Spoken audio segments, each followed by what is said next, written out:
All right, we're live. Hey, Yeah. Yo, Happy December. hey, it is December. Yep, it I is Christmas. I yep. just put my tiny little Christmas tree up.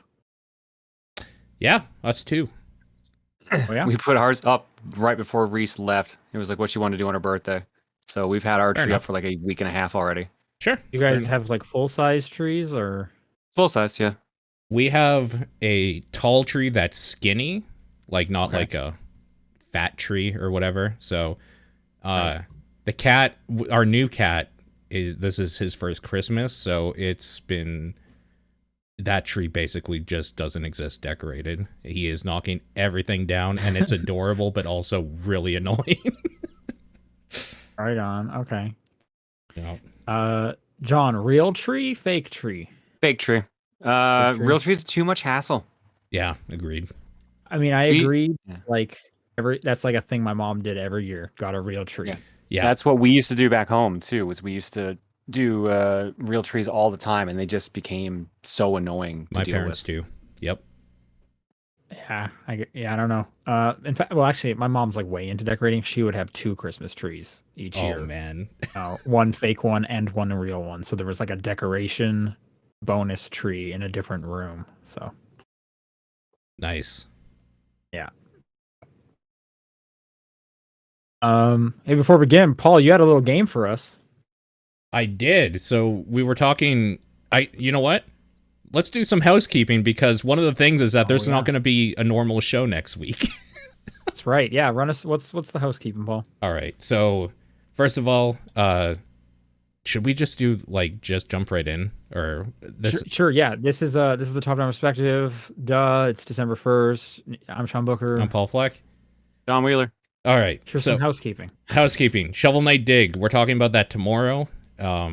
So if you're available, we'll tweet out like the time or whatever. If you're a Be around patron, this time, our typical time for the regular show, but we're doing it on Fridays because of scheduling stuff. yeah, exactly. So we'll be talking about that. If you're a patron, come join us, and that'll be up at some point in the near future. Sonic Frontiers won for the poll for December for TDP Plus, which Right. I'm stoked about because I'm already half done that game and I like it a lot. So I'm ready to talk about that thing already. But yeah, As someone who wanted McPixel to win, and it was very close. It was very close. All I gotta say is you're a bunch of Sonic perverts, our true. listeners. Yeah, very Sonic true perverts? and proud. Yep. Yeah. Proud Sonic perverts. And we're proud to welcome you in to our fold. Oh man, I am begrudgingly coming to this party. I'm gonna take a bit of food, a bit of the dip, but my arms are gonna be crossed for the most of it. That's what I'm. Yeah. You're gonna be like that dude who wrote in saying, "How do I like stay up for an 8-hour party or something?" You're just gonna make sure you don't fall asleep at if the Sonic pervert party is not the one you want to fall asleep at. Let me tell you.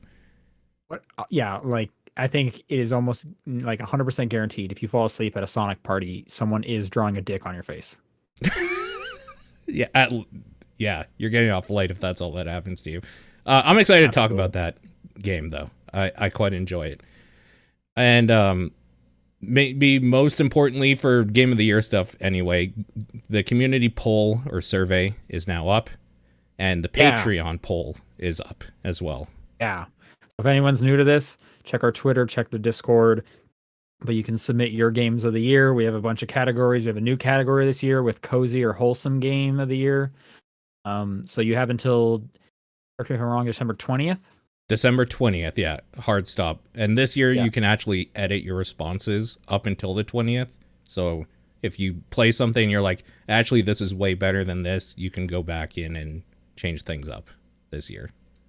All right. So yeah, definitely submit that and we'll tally all the results. And then our game of the year episode, which we are tentatively thinking about December 29th Yeah. as that episode, we will talk about the community results along with our own personal games of the year. Yep.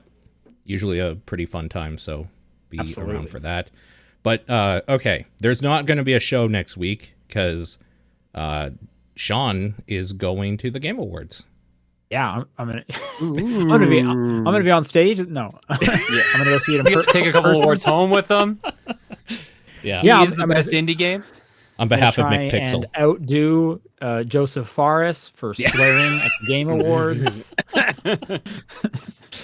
No, I'm gonna go see it in person, which is very cool because as we were talking about it, I've probably been watching the Game Awards for 19 years, close to that. Yes. So we found out that the Game Awards as an entity started, well, we all knew, as the Spike Video Game Awards.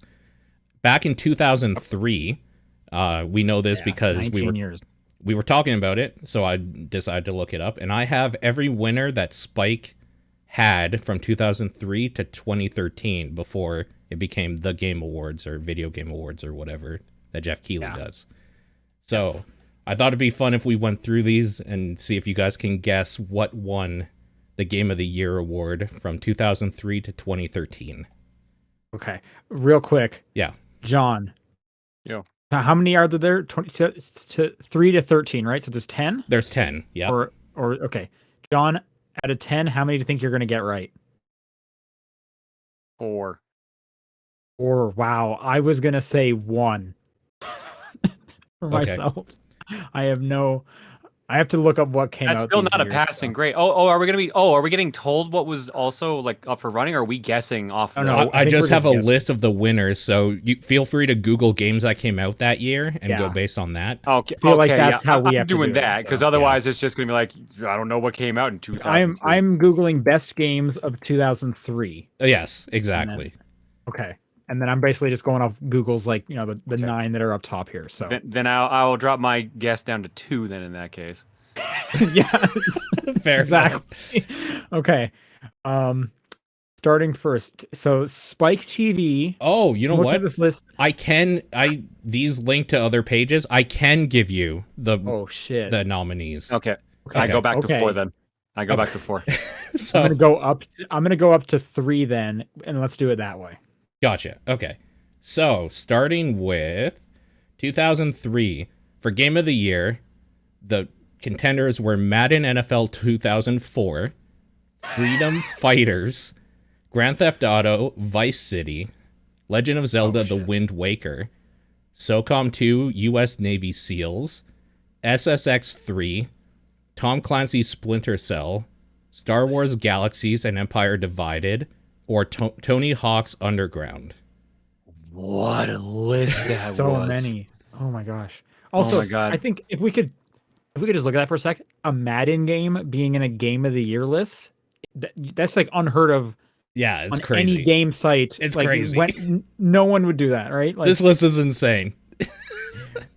Okay, I'm guessing Grand Theft Auto. Okay. I'm also guessing Grand Theft Auto. Okay, you are both wrong. Madden NFL won that year. Are you kidding me?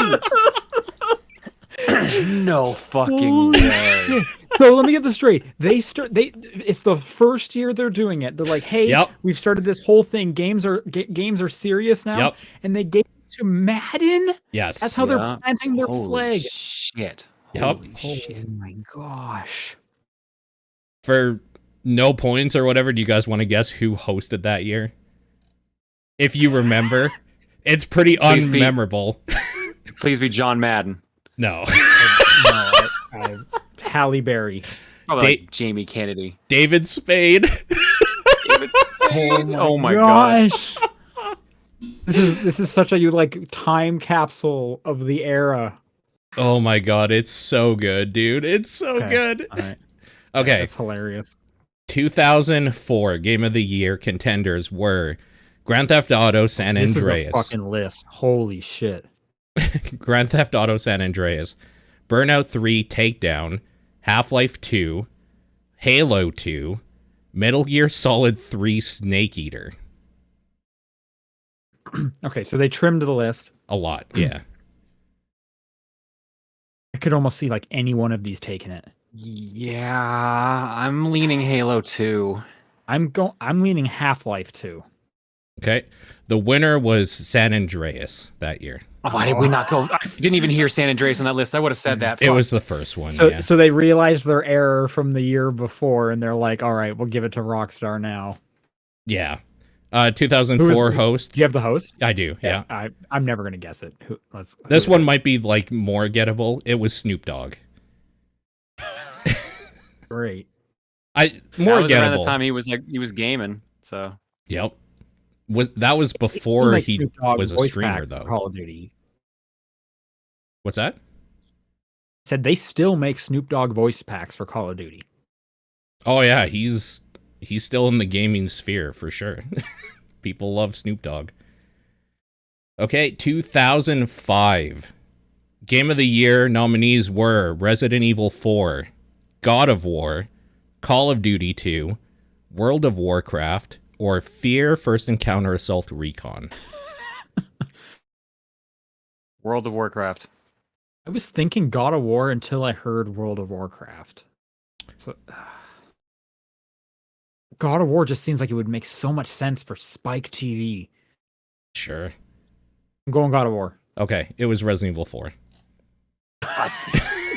John, we're so bad. We're so bad at this. A lot of these are like actual, like, yeah, I could see a bunch of these winning that. Yeah. So, I mean, ideally, that should be the case every year. Totally. Yeah. There shouldn't just be like, oh, it's this game. Like, go home. Yeah. Come out this year. Totally.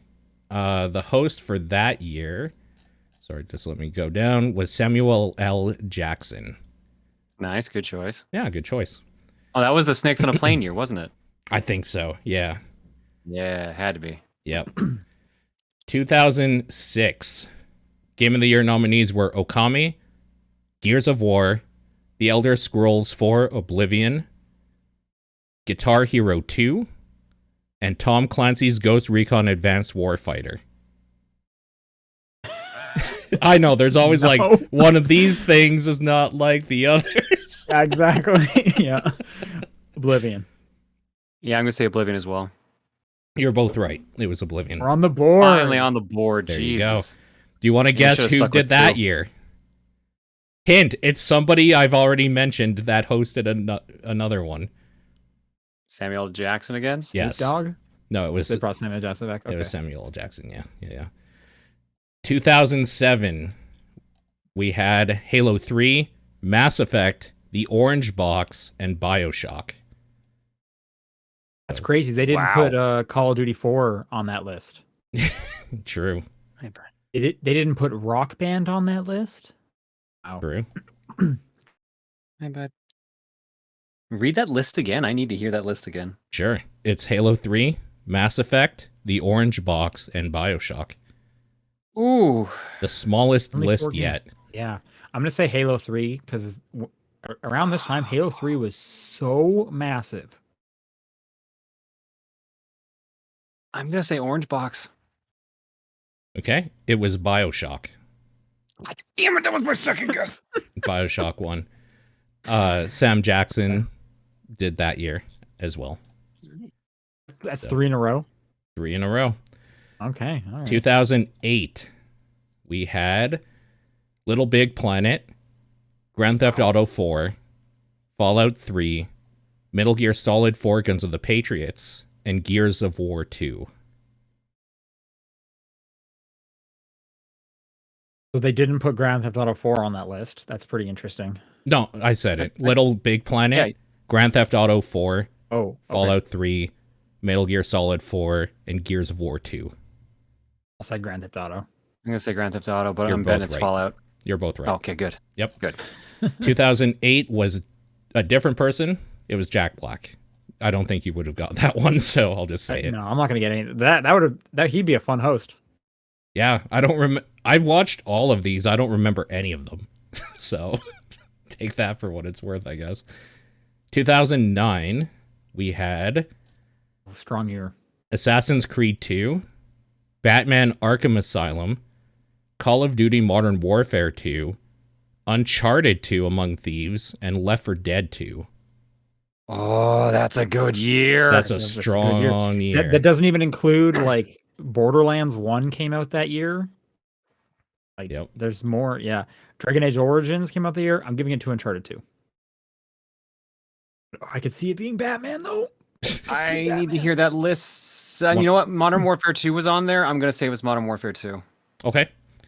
It was Uncharted 2 that year. And he pulls ahead. They did not put who hosted that year for some reason. Let me just check the other page to see if it has anything. Nope. No info on that, apparently. Weird. Okay. 2010. We're almost done here. The nominees were Red Dead Redemption, Call of Duty Black Ops, God of War 3, Halo Reach, and Mass Effect 2. Ooh. Also a strong year. Okay. It's Red Dead or Mass Effect 2 in my head. Okay. In my heart, it's Mass Effect 2. But everything is saying go Red Dead, but I don't.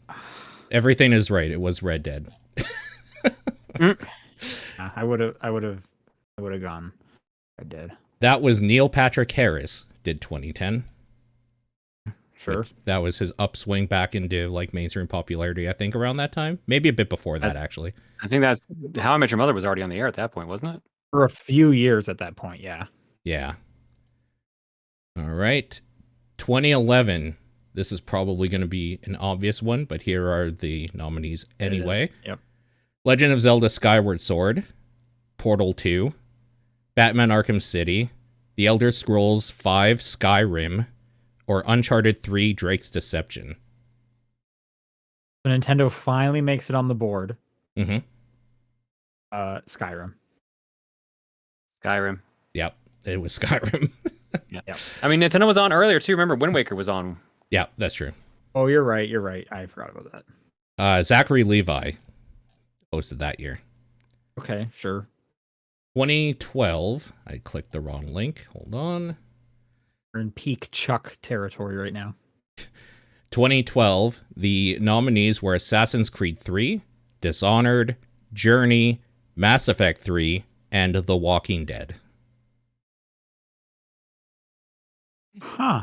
None of those really stand out much to me. Yeah, I got to hear that list again. Sure. It was... We're on 2012, right? I just had a bunch of windows open. Okay.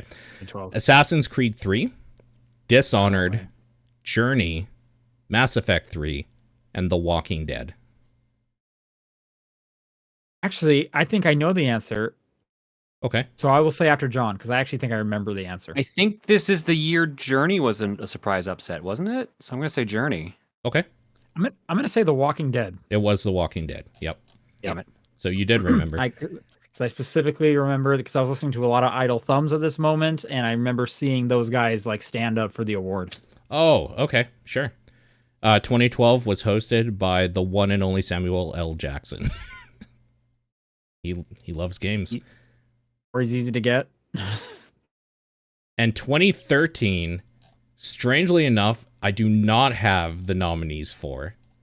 It does. Okay. I don't know. They didn't do it that year.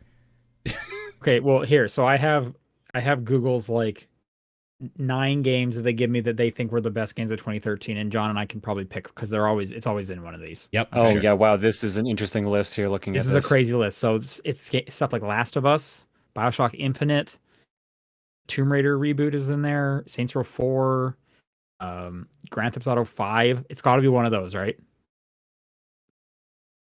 Are you asking me, or are you asking? No, I'm we're just- asking. I'm not asking. I'm just kind of saying out loud. Okay, because I know feel the like- answer. Yeah, to I know. your I know you question. know. So I guess I'm kind of talking to John, right? Yeah, It's got to be one of those ones. I'm thinking the same thing. I'm leaning BioShock Infinite or GTA 5. Oh, wait, no, The Last of Us was that year. Oh, See, God. I don't think BioShock Infinite is. I think it's GTA or Last of Us, but I cannot remember. I'll say GTA. I'll say Last of Us. Okay, it was GTA. Okay, cool. Yeah, All right. and that was So I Joel think that was- McHale did that year. Okay. So there I you think go. that was a tie. John and I each got 2. No, you got ahead of me by 1, unless you count that that Mass Effect and Red Dead one as me and not you. Oh no, I was gonna say Red Dead. I was just saying. Yeah, so I wish it you was got me Mass by Effect. 1, but I Okay. think I did get 4. So There you go. A little trip down memory lane. All right. Thanks Rest in for peace. doing that, Paul. Hopefully people at home enjoyed that too. If I not, that was enjoyed it. 20 minutes of the podcast. Yeah. All right. Let's talk about some games we've been playing this week. And John, why don't you start us off? Hang on a second. Oh Sorry, shit! You played the Night Oh. Witch. Tell me about it. I did. All right. So this came out like Tuesday. So much shit came out this It's this insane. week that I want to play. Dude, Dude, welcome to the club. Dude, well, here. Usually that's not the case for me. Usually it's just like, oh, okay, there's like maybe one game that I'll get around to in a month. But then like a bunch of retro shit came out that I got interested in, and some people told me about a bunch of new stuff that came out I got interested in. Yeah. Front Mission First remake was I like know. a stealth drop. I didn't see anyone mention it, and suddenly it was just like, oh, it's out. Apparently, it's disappointing as fuck, from what I read. Apparently, it's not that it's disappointing, is that it is faithful to the original game, which is why people would find it disappointing. People wanted a Super update. Famicom game. Yep. Yeah. Yep. It is not updated just graphically. That's it. So it's brutal. That came out. Elevator Action Returns S Tribute came out, which is the Sega Saturn Japanese exclusive port of Elevator Action Returns, which is apparently like a sleeper hit on the Saturn. Like it's one of the best games there. And then this game came out, The Night Witch. This is a Metroidvania that's also a bullet hell. Yes. And it's really interesting. It is very difficult right out of the gate, but it's got such a cool idea behind it. Your combat is, you have like your standard shot, but you also have a deck building aspect where you put a bunch of spells into your deck, and those are like abilities you can activate if you get mana from fighting enemies with your regular shot. So you've got like powerful spells that you can juggle and find around the world alongside with your actual like upgrades and stuff like that. And it's just an interesting balance of things that it definitely is hard. It also does the Metroidvania trope where it starts with a more powerful version of a character. So you have like all your abilities, and then you go to your real character, and it's just like, okay, now I'm missing all my abilities suddenly. Yeah. And one of the abilities is dashing, which like lets you dodge bullets, and without that it feels rough. But it's just really interesting. The combat's fun. Like if you like bullet hells and like free movement, like because you fly everywhere. Right. It feels like you need to be able to move a little bit faster, but once you get dashed, that gets straightened out, I guess. And yeah, like it generally seems like an interesting, fun spin on the genres. But just get ready for it to be. But just get ready for it to be difficult. I definitely found it hard when I played it on stream the other day. Man, if you found it hard, it might be too much for me because you're better at this type of game than I am. So fuck. I mean, I had just give it a shot anyways. Because I still think it's interesting. I only got like an hour in, so I only fought like the end of the tutorial boss and then the first actual boss of the game. It's beautiful. Like the actual enemies and stuff like that were fine, but like then like the boss always knocked me out a bunch. Oh, yeah, that's fine. Bosses are supposed to do that, so okay. Yeah, sure. How's the checkpointing? I can see you getting overwhelmed. Checkpointing from what we've done, pretty generous. Like it's basically like you find a spot where you sit down like every 4 or 5 rooms. Okay. And since it's a Metroidvania, some of the rooms intertwine, so you'll loop around and then unlock a shortcut that goes back there. So, like when I died to the boss, I had to go up through like 2 rooms, but then I was just back there. So. Oh sure. But the checkpoint was in front of a shop to buy armor to let me take more hits. So there was like reason for the checkpointing. So it seemed good. Cool.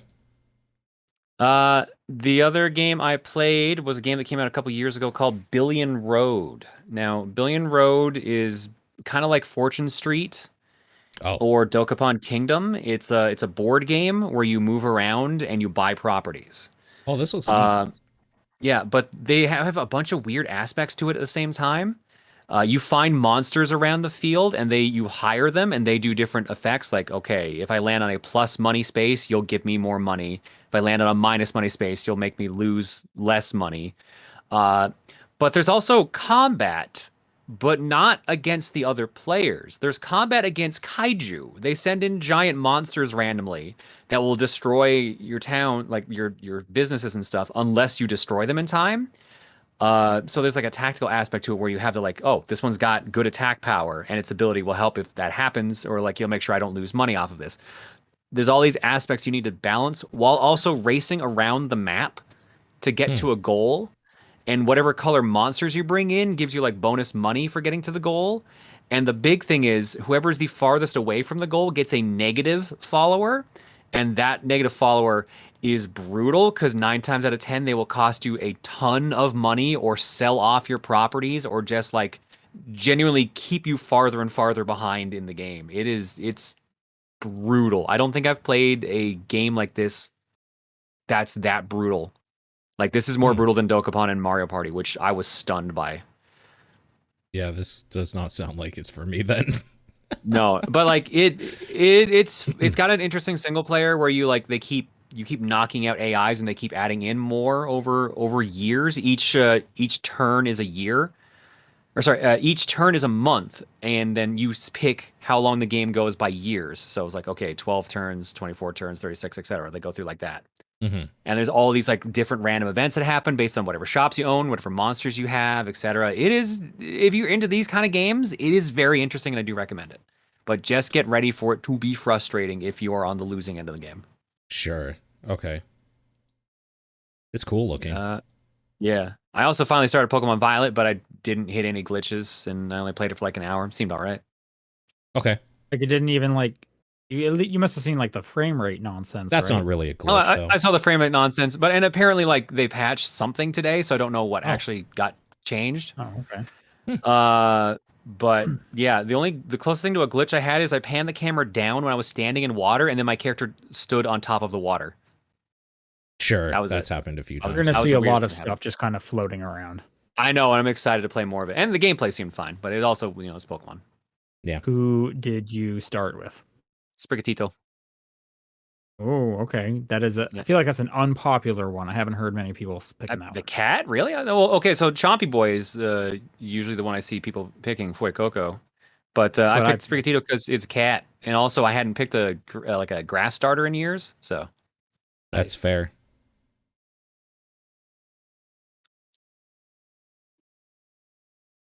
Okay. That's about all I played. How about you, Paul? Man, I was going through the God of War grind because I was like, Callisto Protocol is in like 2 days. I need to keep playing this. And I got frustrated with the part I'm on. And I was like, you know what? I'm not even having fun because I'm trying to push myself through a game that I like just to finish it. Fuck it. I'll play it after Callisto. Like, I'll keep going at my pace. So nice. I stopped playing that and played Darktide because that came out also.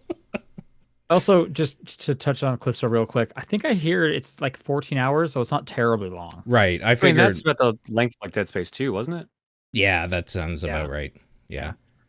So, like a decent weekend with it or a few sessions, I'll probably be done it.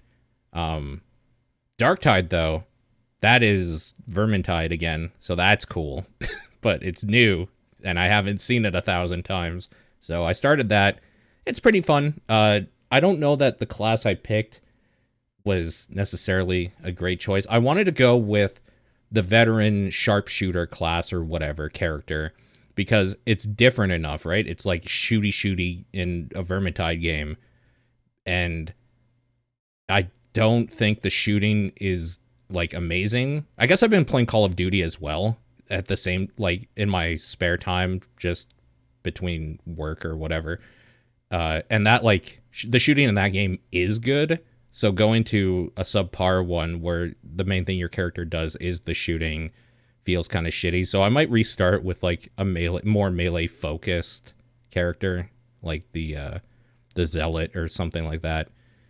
But yeah, I just don't think it's. The thing is that if you like Vermintide games and like you do, you're probably gonna like this. I don't think it does anything new or magical that will get people that don't like that formula into it, but I like the Warhammer 40k environment and like all that ambiance and all that sort of thing way more than the high fantasy, the like grim dark just shitty tech worlds and like demons and stuff like that. I like that thing way more, so I'm digging it quite a bit. But it's that game again. It's that type of game again. Right. Yeah, I've been looking forward to it. I played it back at Summer Game Fest. Sure. back in June. So yeah, no, I've been waiting for it. I know it's out on PC. Is it out on Xbox as I, well, or is that later? I don't Any know. I'm idea? playing it on Game Pass, so I would assume it would be, but I don't know. Well, definitely saw the announcement for Game Pass PC. And I thought I heard it was coming out later on Xbox, but I really am not quite sure. So Oh, I just look at the Game Pass app or something. yeah.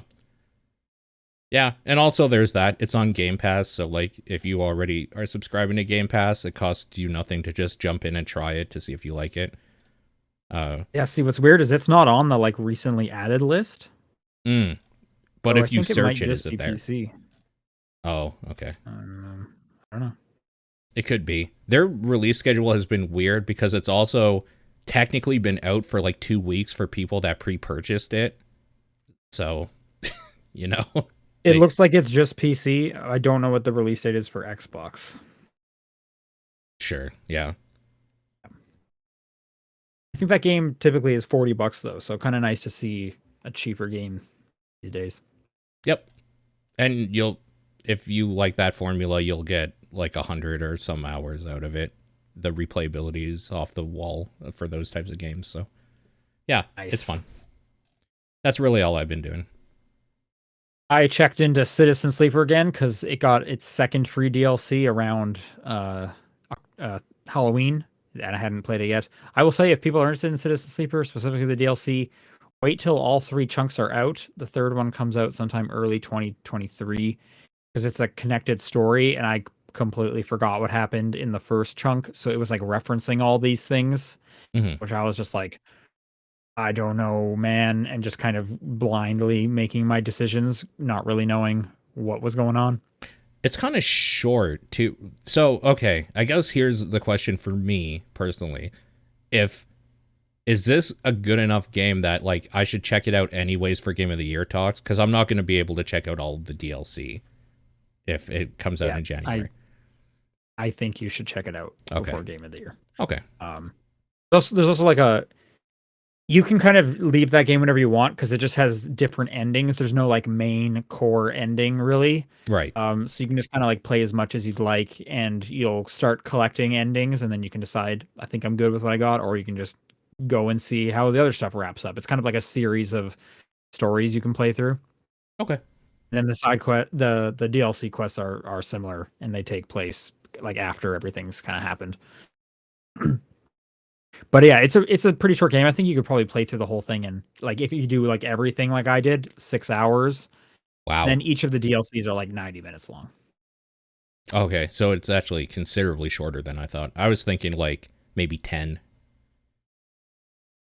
I don't know. I don't think it's 10 hours long. Okay.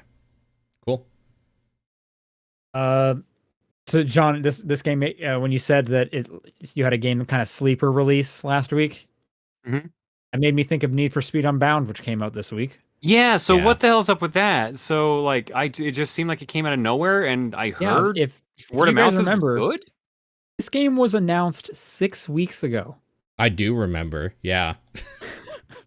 which is pretty crazy to think. It really feels like EA just kind of put this thing out to die. Like, Yeah. no marketing whatsoever, which is pretty crazy considering they took a year off from Need for Speed to kind of like really come back strong, and they just don't market it whatsoever. Super odd, super strange. Yeah. But It's got no reviews on Metacritic. yeah, like it just slipped out there. Like no one is talking about this, and it's like it's so weird to think. Anyway, it's not, if you have Game Pass Ultimate, you get the EA Play trial, so I have 10 hours I can play with it. I've probably played 2 to 3 hours somewhere in there of this game. It's fine. Like I don't think it's worth writing home about really, considering, if you haven't played the recent Forza Horizon, like just go play that. But it definitely has a lot of stuff from the Forza Horizon series. Like it's an open world, you're in a city. There are like speed traps that you're trying to just get like a really fast time on. There are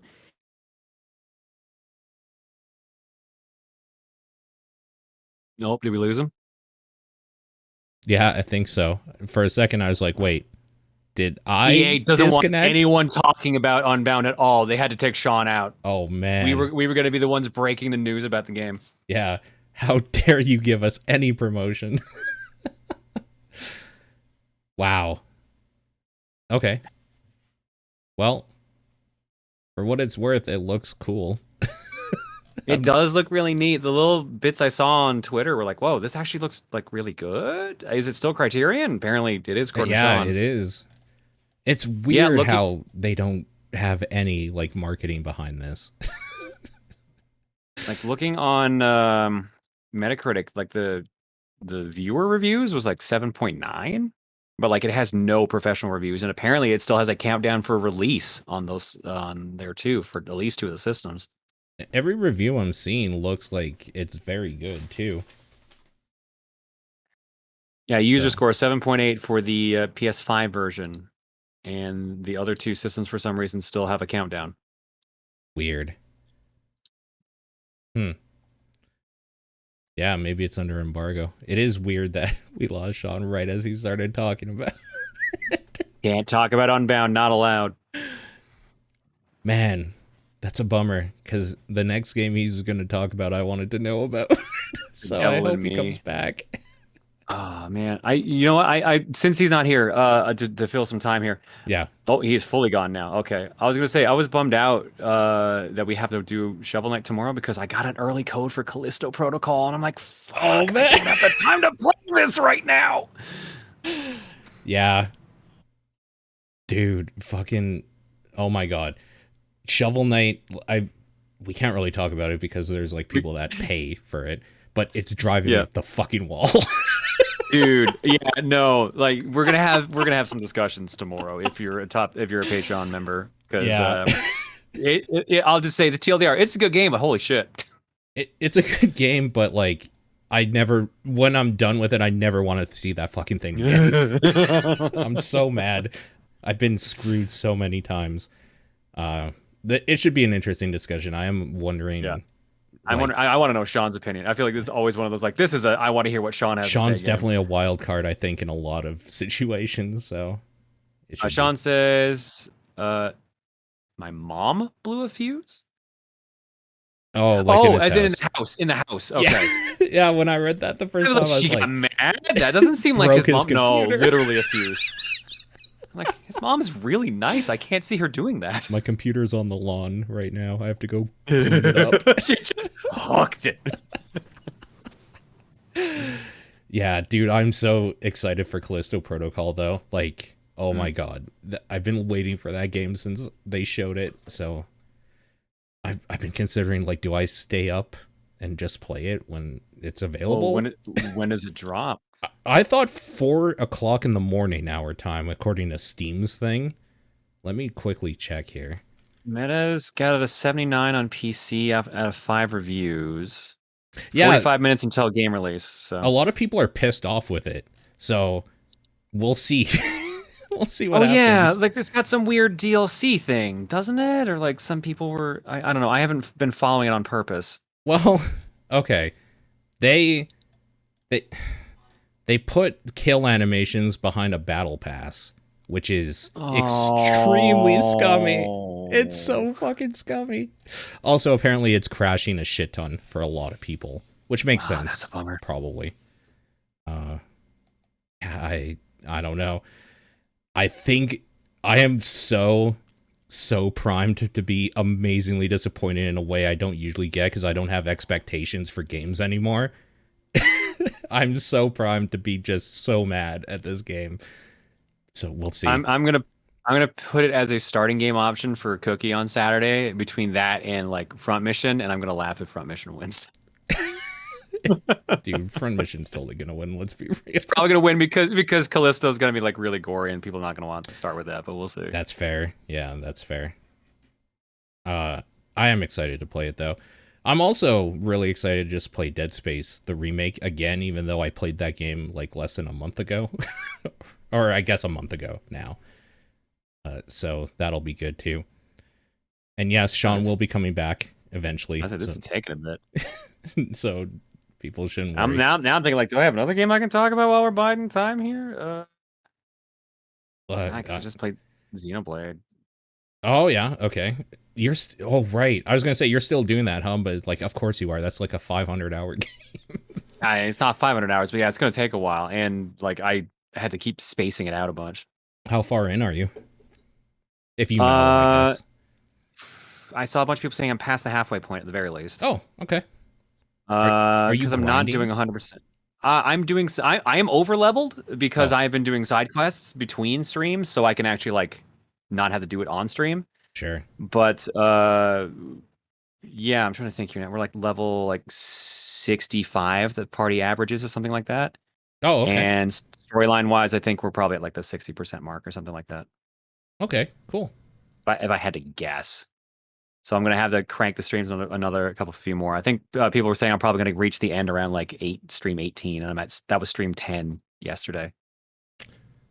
Oh, okay. Wow. So yeah, you got a while to go still. Jesus. Yep. Is it fun at least? Good game? Oh yeah, no, I'm having a good time. I just wish Okay. I didn't have to keep spacing it out for just the streams, basically. Oh, This is one of those ones I could see myself sitting down and just being like, "Yep, I'm just gonna power through this." And this hits that niche.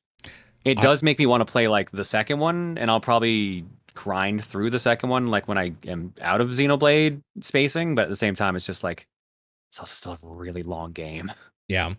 I was gonna ask how's the like backseating and like the streaming side of things on that because I know that's always kind of a worry for RPG We have a system worked out for the Yeah. stream, so more or less it's been pretty smooth. Okay, So that's good.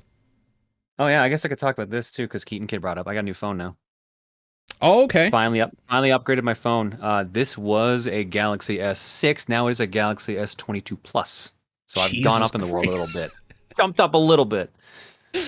Yeah. It is so nice and new that I have no idea what I'm doing anymore. Because I'm just like, oh god, all these apps are completely different now. Dude, it's crazy how like I get the boomers now. It's just like I don't understand how to work this thing. Dude, you know what's worse is like so I went to my I guess my phone ISP, whatever you call it, my provider, hmm and I told them like, hey, I haven't actually updated my plan since 2005. Like they're like, I'm still on a student plan. I have been out of university since 2007. Right. But they still kept me on a student plan, but just kept adding features to it. So they're like, yeah, I was like, yeah, I have 1 gig of data on my account. Can we change that? And he's like, yeah, so the cap now is 100 gigs a month. So, and you're actually going to be paying less for what you have. So, I had the same problem. I switched providers and I was just like, I have like 2 gigs maximum. Can you do better? They're like, yeah, we can just give you like infinite. We can give you limitless. oh, Like, Jesus. I mean, I don't think I'm going to use 100, although I got a You won't. Spotify account because I finally had a new phone. And so now I'm going to be just like filling that up. I'm just going to use all my data on Spotify. You 100% will not use 100 gigs a month. That sounds like a challenge to me. God damn it. And Sean's back. Hey, Hey, Sean, can you guys- we can you hear vamped as me? long as we could. Yeah. Yep, we can hear you. Hey, sorry about that. My mom blew a fuse, even though I warned her not to. Oh, Yeah, sure. we were confused. Or rather, I was confused because at first I thought you meant like she got mad, and I was very confused. I'm like, your mom's really nice. Why did that happen? No, just the space heaters in the apartment. I told them like, if they both turn on, it's gonna Oh, blow a fuse. So yeah, don't yeah. do that. And that's exactly what they decided to do. I like that you're hiding the fact that EA took you down for talking about their untalkable game, but I'm sure they all appreciate that. Yeah. So yeah, I'll wrap up Need for Speed Unbound. It's totally fine. The big new thing here is these like motion graphic effects that are like hand sketching or like kind of like water painted like lightning bolts that will come out of your car when you do something. Mhm. So if you're doing like a drift, there'll be like a cell shaded bunch of smoke coming from the tires, kind of fill up the corners of the screen and stuff like that. They look cool. I just wish there was more of them. I wish the whole game kind of really leaned into it because all the characters are like really cell shaded. Mhm. Then most of the time you're just driving around a normal city. It just looks like a racing game. The cars always look normal. So I kind of wish the whole aesthetic really leaned into it, and it's more just kind of on the periphery. Apart from that though, it's just fine. There's nothing really that special or unique about it. All the voice acting and specifically like all the lines in the story are pretty lame. It's not that interesting, and a lot of like the call Yeah. outs the characters will say is kind of cringy. But you're there to race, and Yep. the racing is fine. The cars feel good. Um, I think Horizon is still just a better series at this point. Sure. That's Yeah, yeah. I don't know. I will say Need for Speed did not come back with a bang. They just kind of came back with like, yeah, this isn't bad. Like, it's not a bad game. I Yeah. can't see again though, like, I don't think you should spend $70 on this game. Right. Right. It is a full price game. I don't think that would be the best use of your time. Sure. Along with that, I've been playing The Devil in Me, which is the new game from the Dark Pictures anthology series over at Supermassive. Yep. Another game I feel kind of just came out and no one is talking about. Well, the people I follow are, for sure. I follow horror gaming Okay. people. So yeah. Okay. People are stoked about it. How is it? This is the most janky one I've ever seen from them. I've heard that too. Yep. It's weird. But keep in mind, The Quarry came out like this summer. Yep. Like, this spring, summer, sometime around there. So I don't know how big Supermassive is, despite their name. But it seems like I don't think they're a two team studio. They put 2 games out this year. Like, maybe they kind of had to get this one out to keep that like yearly cadence, but they put a full priced Quarry out earlier this year, and a lot of budget went into that. That is definitely like their highest budget thing. Sure. Yeah. So I'm wondering if they kind of crunched to get this one done, because it is pretty janky. Like, things are just kind of breaking. A lot of like input notifiers of like when you can like climb up something just don't show up until you kind of like move your character back and forth a bit to get to like the exact right moment, and then I have to press A to get on top of this. There's weird things because these are kind of co-op games, right? They want you to play with a friend, so your friend is off doing something while you're doing something.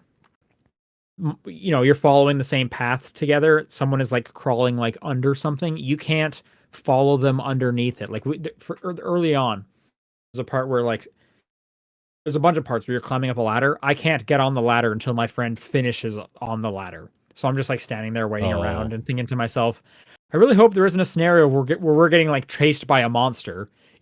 Something that happens in every single one of these games. Totally. Because I'm just going to be sitting here being like, all right, well, you done yet? Okay, cool. I will now start to climb the ladder in this death-defying scenario we find ourselves in. Yeah, it's weird. I'm gonna still play these because I like the concept of these ones and whatnot. This is about like a serial killer in America, I guess. Kind of interesting. I haven't played a ton of it yet. I've done the intro and maybe like half an hour into like the first chapter. So nothing's really outside of the intro. The intro always has like a couple randoms getting murdered. Right. Nothing scary has happened yet. We're just arriving on the weird, spooky island. Okay, cool. But yeah, it's a bummer to see that this is so janky. Like, it's weird. And I'm wondering how crunched this studio is. And there's a story behind what is going on because they had to do the Quarry. So I would love to hear more if that info ever came out. Yeah. But that's The Devil in Me. Cool. Let's do some news. Got a bunch of kind of minor stories this week. First off, Epic is apparently doing their Christmas holiday giveaway like 2 weeks or whatever it is again. Maybe it's 12 days. I can't quite remember. They're doing that again this year. So there's your PSA. Go to the Epic Game Store every day, starting in a week or so. Cool. Did either of you watch the new Mario movie trailer? I did last night. I did, and I watched the third one as well because they dropped another one. Did they? Oh, yeah. really? There's a stealth third one which actually has like Mario talking a lot more. Oh, okay. Which changed my opinion slightly on how he did, because in the second trailer, it's still not really sold on him. Agreed. From what I saw. The second trailer, we definitely get a lot more Mario, and it's very relevant that it's just Chris Pratt doing basically his own voice. His Wahoo. Oh man. Yeah. Wahoo. Yeah. Yeah. I saw a pretty funny someone like found his old like Instagram video or TikTok, whatever it was, where he like jokingly said like, "It's me, Mario," and he's like, "That's not the voice. I'm working on the voice." And then it like freeze frames and it's like, "Yes, that was the voice." I thought that was pretty funny, but yeah, I don't know. DK seemed pretty good. Luigi, Yep. everyone seemed great, and then Mario's there. Yeah, it is the case. I was talking about this last night on stream. I think he's got Leonardo from Ninja Turtle syndrome, where everyone else is way more interesting around him than him. So he seems flat by comparison. Like I think when the movie comes out, like he's gonna do a fine job. Like he's not gonna be Sure. mind blowing, but the movie will be good. I just think he will be like the lower part because everything around him is way more interesting. Which, to be fair, like in the games, that's kind of the case. Mario is just a dude. Yeah. He's literally just like a middle-aged man. So it makes sense. But yeah, it's also hard. Every character, I can just see the actor. Like when I hear Peach, Yeah. I'm like, oh yeah, there's Anna Taylor-Joy. So I don't know. Yeah, Luigi sounds exactly like Charlie Day, like straight up. Exactly, Charlie. Like, they all sound. I can see the people 100%, and that's just someone I'm familiar with these actors. A kid, it's not going to mean anything to, right? Yeah, exactly. Once this comes out, this is going to be like Mario's voice to kids. This is the one they're going to know. Just like I'm sure, what's his name is now Sonic's like canonical Ben Schwartz. voice. And Yeah, exactly. So, do you guys think this does better than Sonic? Probably. Probably because it's Illumination and it's Nintendo. Yeah. Yeah. Okay. Because Sonic is doing pretty well. Sonic has done pretty well, but I think if anything, like adults are gonna be more curious about it just to see what actually happens in it, and kids are just gonna see it because it's Mario. Yeah. Sure. Do you think kids will like the character Sonic more than Mario? Yes. Yeah, probably. Okay. Because that guy likes chili dogs and like chilling out. Like I can relate to that. I mean, I can't. I don't like chili dogs, but the everyman can. Yeah. I don't like plumbing. I'll never relate to that. Yeah, that's Why do I fair. even play these games? All right. I didn't read enough of this. I'm hoping one of you did. Did you guys follow any of the Smash Bros. News? Oh my god, this is so fucking stupid. I don't know the full details, Paul. I think you. I haven't read fully into it, but basically it seems like.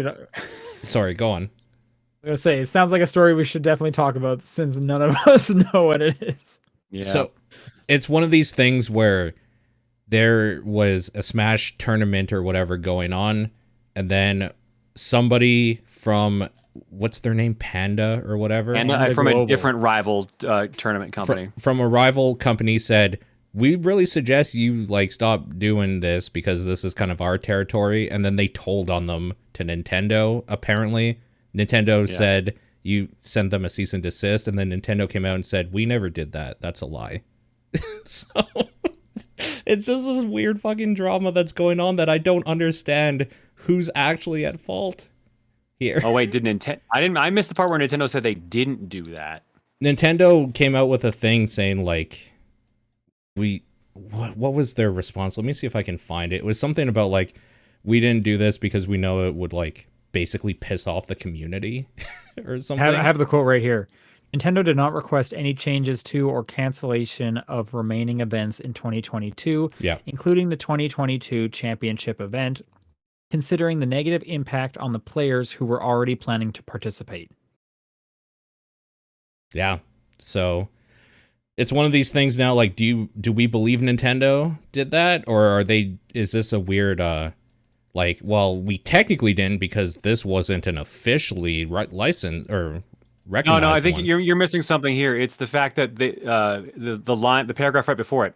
Unfortunately, after continuous conversations with Smash World Tour and after giving the same deep consideration we apply to any potential partner, we were unable to come to an agreement with SWT for a full circuit in 2023. In 2023, yeah. So they're no longer working with them, but the rest of the 2022 circuit's still happening.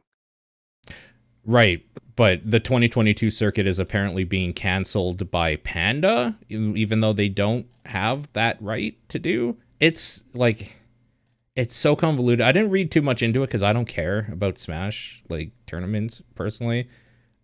But like, I don't know. What I'm assuming happened, if I can be so bold to make an assumption on something I know very little about or care about, to be frank, is I think they saw this statement that we're not going to work with them anymore, and Panda said, yeah, that's right, get off our territory now, or something, even though, like, they have a thing they're doing currently or something. Who knows, man? All right. Knows? Well, let's move on to some stuff we do know, like how Xbox is selling mini hoodies for their controllers. I didn't actually know this. Hold on. Boy, this is stupid. For this one. This is incredibly stupid. $25. You can pre-order it now. It comes in a white or a black, and it's a little sweater for your controller. I have to put this in the chat for people that are. To be fair, live. Xbox also made like a jean jacket for their controllers at one point. I remember seeing this for Xbox Canada. I think it was meant to be like a gag thing, but like I've definitely seen them do that. Let's say when these are coming. Oh, they're coming out next year, February, mid-February. Yep, $35. 35. Wow. $1 up there, huh? If you haven't seen what I'm referring about here, I'm gonna send this in the chat for you too. If you want to show it on stream, Paul. This was the denim. I do remember that. Yes. The denim Xbox controller. I can put this on stream a little bit better than that's showing there. I don't think they were selling that one. I think that was just kind of a goofy thing. I think it was just a promo thing. I don't remember. Wow. Yeah. I'll say I like that better than this hoodie. Yeah. Okay, but how do you rank it if you put the like furry Sonic controller in there? Oh god, I forgot about the furry controllers. I think we need to someday sit down and rank all the stupid Xbox controllers. There's so many. Man, if somebody from like that is a listener wanted to throw together just like a list of them or something with like links, we could definitely do that. But I'm not going to go search for every dumb peripheral that they've done for Xbox controllers or whatever. I'm not going to do that myself. All right. Hey, speaking of dumb peripherals, this next news story, Stadia has officially started their refund policy. And I can say, first-hand experience, I got my email. Okay. Apparently, the refunds are being issued within the next 2 weeks. I have not gotten my refund yet. I also don't even remember how much I'm supposed to be getting back. So that's just going to be a fun surprise for me. Cool. Those should be coming any day now. Cool. Speaking of fun surprises, Valve has come out and said that they are going to give away a 512 gigabyte Steam Deck every minute during the live airing of the Game Awards. That's insane. Why did I think they said every 8 minutes or something less insane? Okay, that's even crazier than I don't know. I haven't seen anything involving 8. That's still pretty insane, every 8 minutes, but now they're doing it every minute. This show's usually like close to 4 hours long, isn't it? It's very long. Last year was 4 hours, yeah. Yeah. I think at least. Man, how am I going to like... Okay, I'm going to have to watch their stream of it to go stream. Yeah, how do we even get this? All registrants will receive an exclusive animated Steam Pal. So you must be in the US, Canada, UK, or the EU. Done. You need to have made a purchase on Steam between November 14th, 2021 Done. and November 14th, 2022. Done. Your account must be in good standing. Done. You cannot have a limited account. Done. Okay. And then the tweet here links to some complete rules, which is just probably more than you actually want. So it doesn't sound like it's going to be that hard. Yeah. You do have to register, by the way, though. You can't just be in their chat. So if this sounds interesting to you, go to their like page for it and register. Yeah, you enter the promotion by registering for the giveaway on the registration page and then watching the giveaway broadcast during the giveaway period while logged into your registered Steam account. In order to be eligible to win a prize using this method of entry, your Steam has been good standing, must have bought a game in the last year, and your entry in the giveaway must have been made in good faith as determined by Valve and its sole discretion. Also, you have to claim it when you see it in I don't know, like in their chat or whatever. You have to actually be watching their version of the stream, though. You can't just like wait for an email, apparently, because I was paying very close attention to that part of like, wait, do I actually have to be watching it? It's like, yeah, you have to be watching their thing. So Oh, you can mail in an entry too, apparently. okay, Don't do that. No one's gonna get it if you do that. true. It's not gonna work. It, Don't it do must that. be postmarked before or on December 8th, 2022, and received by Valve before December 19th, 2022. Oh, you're fucked. The mail's been so bad lately. There's no way. You're gonna have to go to like FedEx and ask for like priority shipping. You're gonna spend like $60 to send this in. Don't do that. Yeah, don't do that. Anyway, yeah, every minute. That's pretty wild. That's But crazy. good for them. Like I guess they must have a ton of these now. Remember when these were hard to get? Yep. I had to wait so long for mine to get that golden email. Now they're just giving them away every minute. A new Every minute. minute. Prizes for Right. alternative entry via post will be drawn separately no later than December 23rd. Oh, The number and selection of prizes for such participants will be assessed prior to the drawing so that the participants' odds of winning through watching the broadcast and participating via alternative entry are equal. weird. Winners will be announced using their Steam Persona page on the game. It almost sounds like you should actually mail in something for this in the odd chance it works. Yeah, that's weird. I don't know, man. I wouldn't recommend it. Anytime you're relying on the mail you've fucked up. It's 2022. True. This next one, it was just a pretty quick thing that like Nintendo came out and acknowledged that Pokemon Scarlet and Violet are broken and they are going to be working on improving it. John, you already said there was a patch, so I guess it's already happened. I believe today was supposed to be a patch day for Pokemon Violet. Let me double check. There was. In fact, I can tell you what they've fixed. Season 1 of ranked battles will kick off. Apparently that was part of there. Issues been fixed that caused the music to not play correctly during battles with the Elite Four and the top. Oh, that's actually a friend of mine had problems where he's like, that song just kept looping over and over and actually made him hate the game at the end because of it. So Jeez. that's fixed now apparently, and the top champion in the victory road path, just music problems. Other select bug fixes have been made. Okay. Well, hopefully they keep going because I'm sure that doesn't fix everything. Nope, sure doesn't. So we already know that E3 is coming back next year. They announced their dates. Summer Game Fest has gone ahead and announced theirs. They're doing another live showcase on June 8th of next year.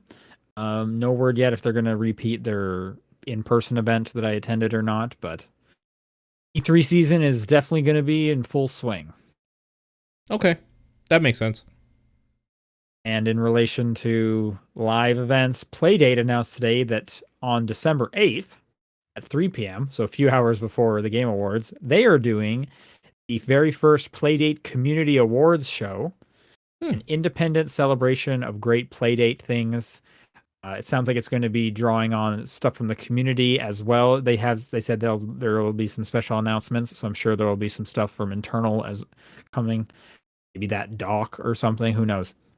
Cool. But it sounds like Playdate is also going to do a short little stream on December 8th, 3 p.m. Pacific time. Cool. All right. That's it for news. Let's do some questions. popdownperspective@gmail.com is the email address, at TDP Podcast on Twitter. I can't even get Hive to open up on my phone, so Yeah, that's on hiatus at the moment. Yeah, they shut down the servers because of an exploit. Okay. Okay. I did see that. Yeah, okay. The Discord channel, John's P.O. Box are all great ways to send questions in. And this first one comes from Kevin. What are some good teen drama video games? I mean, let's get Life is Strange out of the way because that's the obvious answer. Absolutely. Night in the Quarry. Woods, fantastic. Night in the Woods. Quarry's good. Yep. The Persona games. Sure. Yeah. And we're getting a good variety there. It's not all visual novels. I was going to say That's probably good. a bunch of visual novels. Oh my God. What's that game's name? The walking simulator. Fulbright, I think. Was it Fulbright? On Home? Gone Home. Yeah, Gone Home. Yeah, sure. I'll also do What Remains of Edith Finch. That's Yep. less so, but there's some teens in there. Mm-hmm.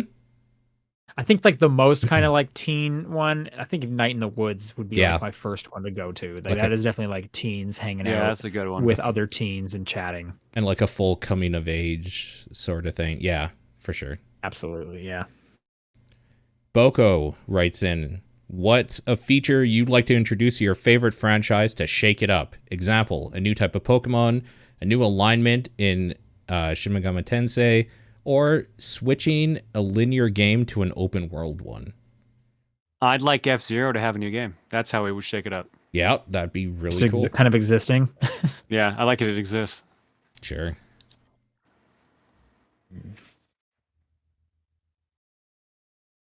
I guess.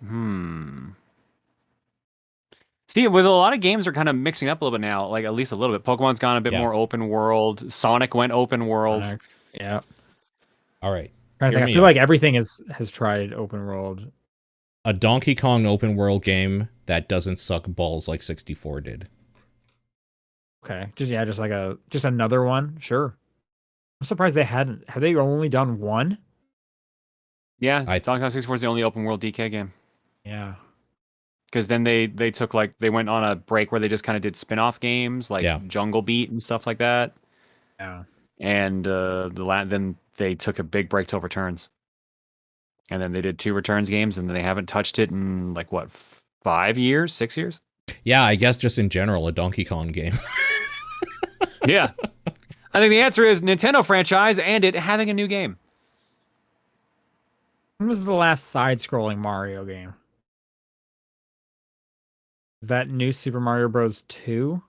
The 3D? Wii U and 2 came out at the same time. So it would technically be Luigi U. Oh, Luigi. Okay, yeah. Yeah. And then it got a re-release deluxe on the Switch, which added playable Toadette. Okay. How do we feel about a Mario game done like Mirror's Edge? You know what? Everyone's saying Mario Maker. How did we forget fucking Mario Maker? Yeah, that's the most recent 2D Mario. The one where they said, just make it yourself. Yeah. Good point. Yep. That was a good shakeup, and then they ditched it, so I don't know. I don't get why they ditched Mario Maker 2. It had so much potential.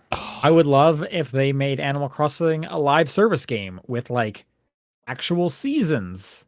It's almost like it would map 1-to-1 with their gameplay. You could say that with a lot of games by Nintendo. Yeah, I was gonna say, well, on this track, then Poke MMO just needs to exist. Why doesn't that exist? Yep. How about just an open world Pokemon game that isn't broken? Oh man.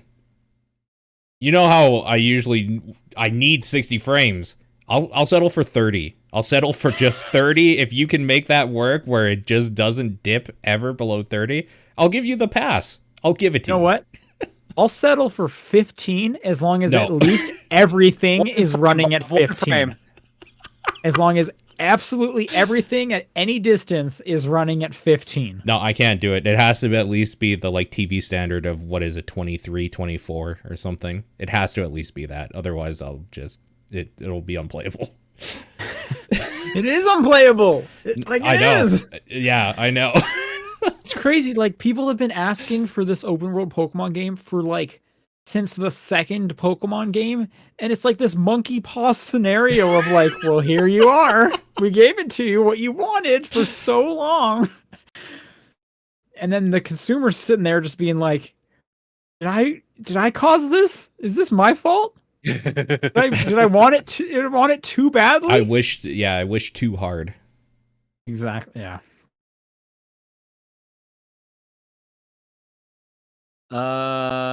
Okay. Conqueror says, what game would you add the Mario 64 levels are inside paintings to, where it makes no sense other than to be funny?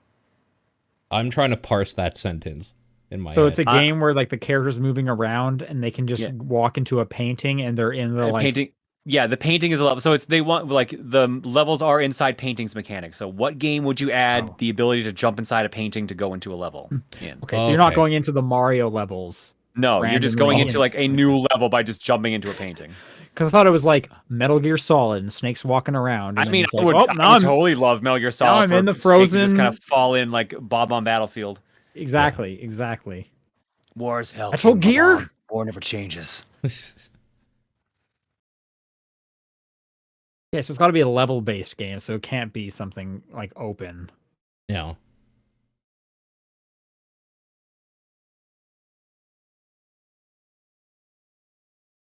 It makes no sense. Tetris.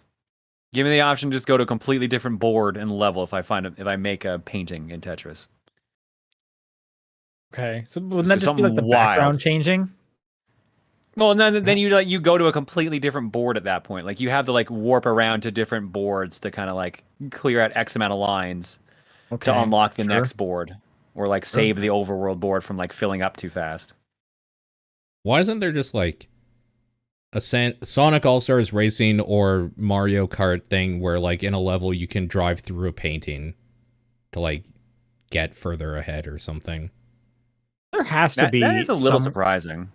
There must be some Kart Racer where there's portals. Oh yeah, Lego Racers literally has an item that where if you use you just warp. Okay.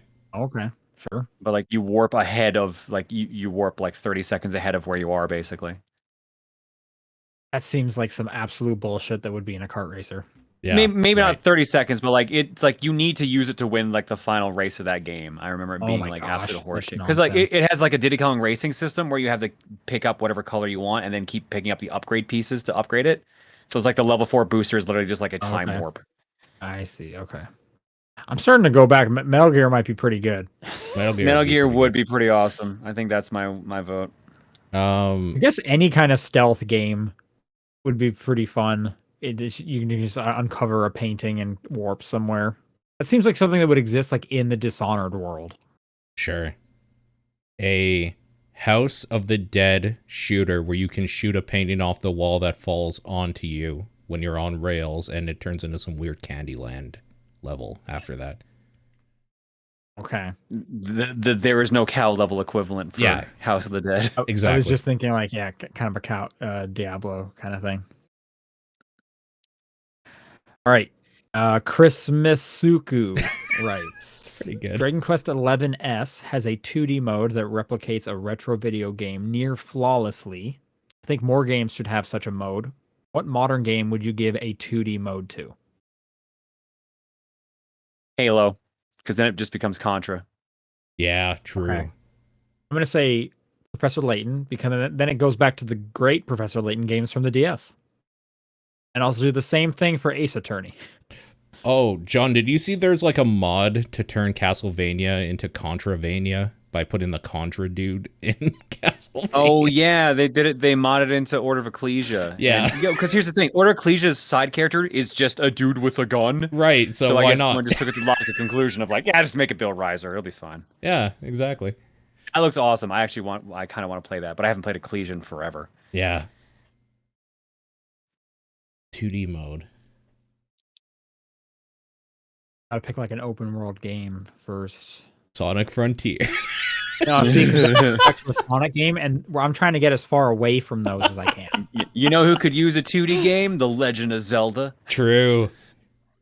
Give me Breath of the Wild 2D. I think that would actually be pretty cool. If they did a game on the scale of Breath of the Wild, like the map size, but it's 2D. If they did it well, for sure, that could be very cool. That would be so cool. What if you put like the Metroid Prime games into 2D? Like make a 2D just normal Metroid version of those games. Isn't that what they are? Metroid Prime? Isn't Metroid Prime just we took Metroid and we made it into a 3D space? Into a first-person shooter, yeah. Yeah. So you're just making what I'm saying is that those games are terrible because the 3D Metroids, sucks. So I just want to play those games as a normal Metroid game. He just wants more 2D Metroids, which I can't blame him for. I've Did been you won play over Ghost on Song? Prime, but yeah. Did you play Ghost Song that came out a few weeks ago? I have not yet, no. That is a Metroid game. You have like an arm cannon. You have to stand to shoot the different directions. Yeah. What game was that? Ghost Song. It's on Ghost Game Song. Pass. It's It is kind a of Metroid ugly game. looking, but It has an interesting art style. But what's kind of cool about it is when you fire your gun, it heats up. And That then is cool. when you do a melee attack, you do more damage because your gun is super hot. That's So they cool. want you to like shoot for a while and then run at somebody and like tackle them with your arm cannon. you're not wrong. Okay, that That's kind of cool. sounds awesome. That's usually how I play these kind of games. So that you might have sold me on Ghost Song. On Game Pass, worth checking out for free. Sure. I would make World of Warcraft 2D. Okay. Phantom Aegis writes, Ahoy TDP crew, what would your video game side quest be about?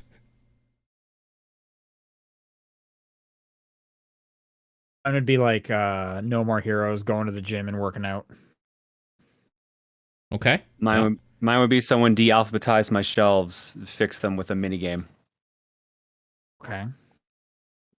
Mine would be, oh no, my cat destroyed my Christmas tree. Go out and find new ornaments for me to replace them. And then when you finish the quest and give me 10 ornaments or whatever, the cutscene that you're rewarded with is the cat breaking them again. And then just me being like, no. Yeah, exactly.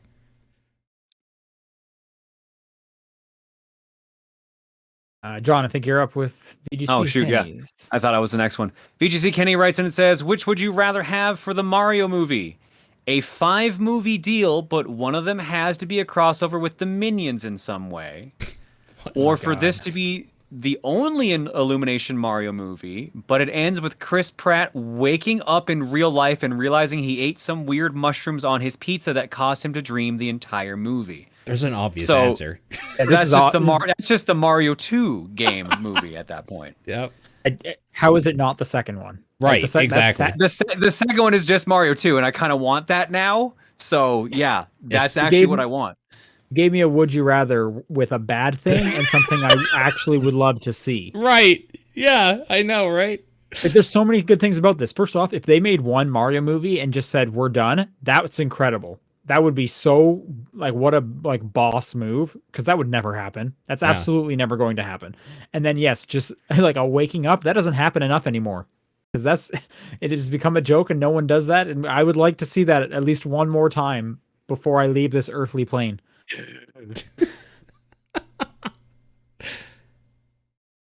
God, and just Chris Pratt doing it. Oh, it'd be so good.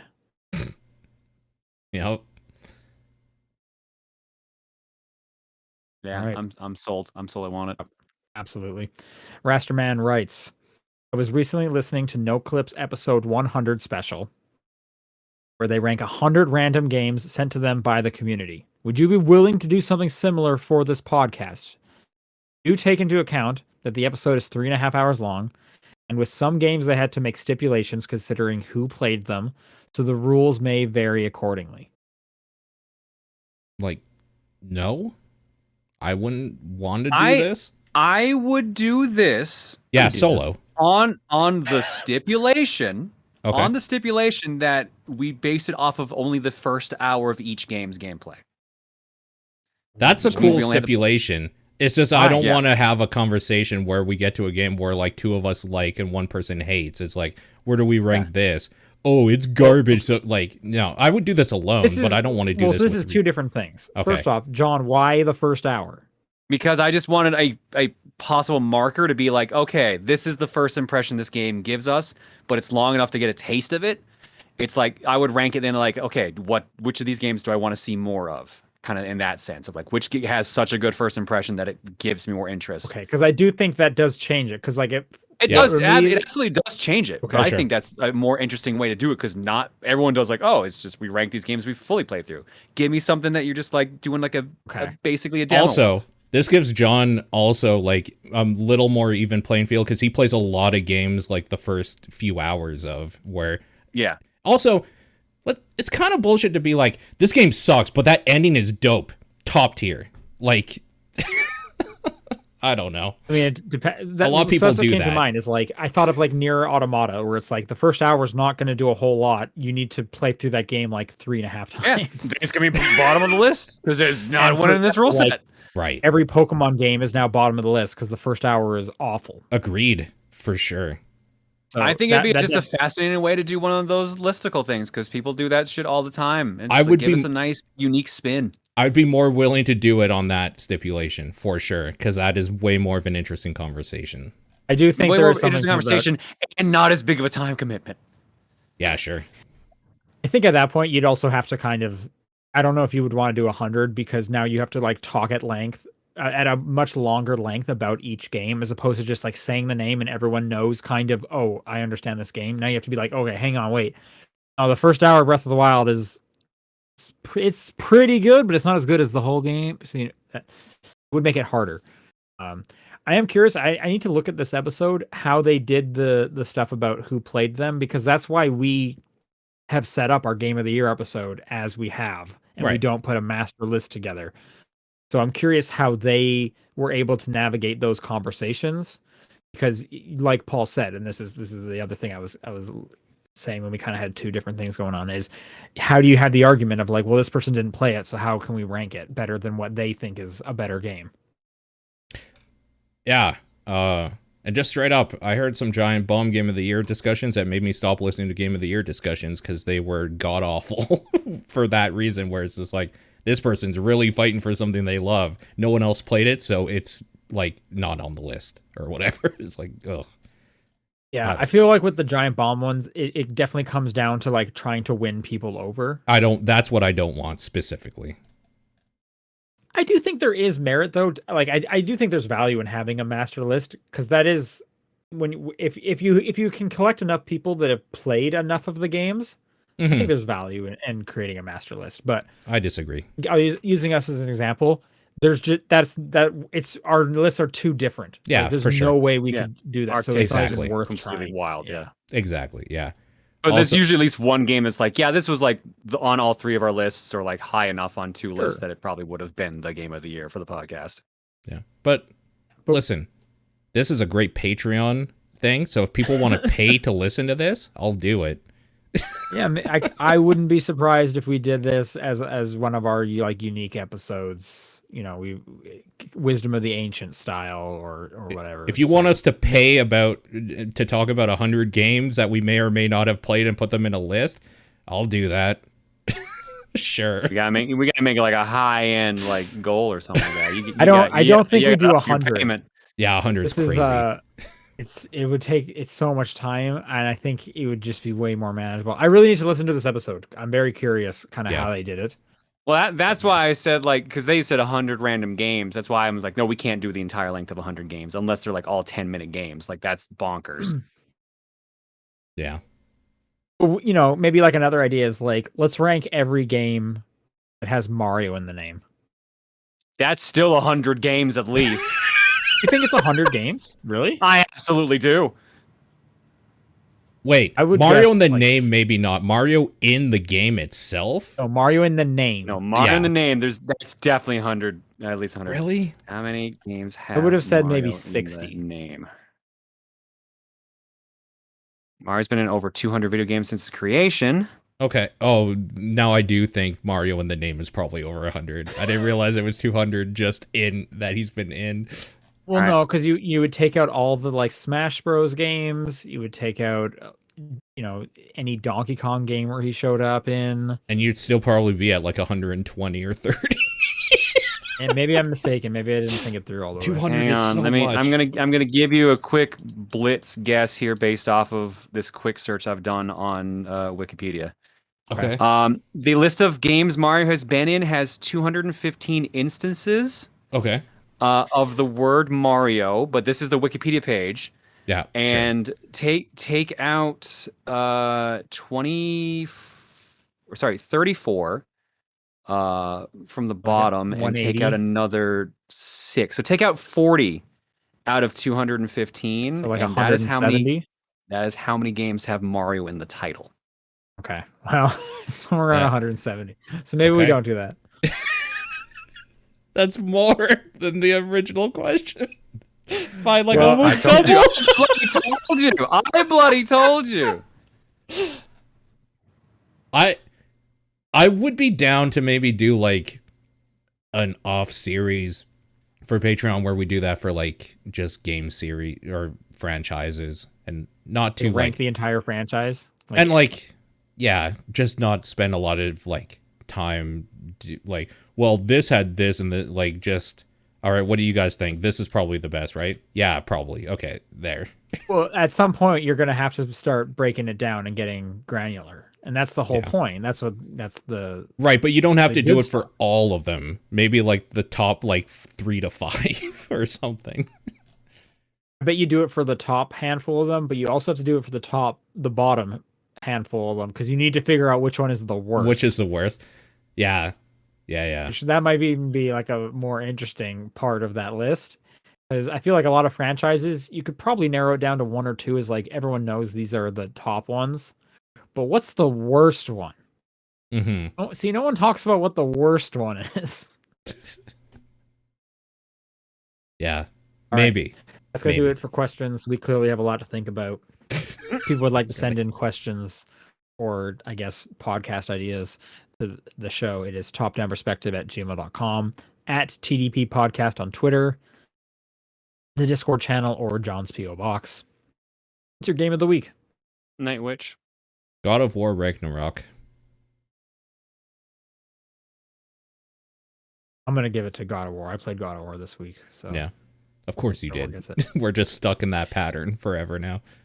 For a few weeks here. Yeah, absolutely. All right. Some of us will see you next week. Enjoy the Game Awards. I'll talk to you guys in a couple weeks. Bye. Everybody.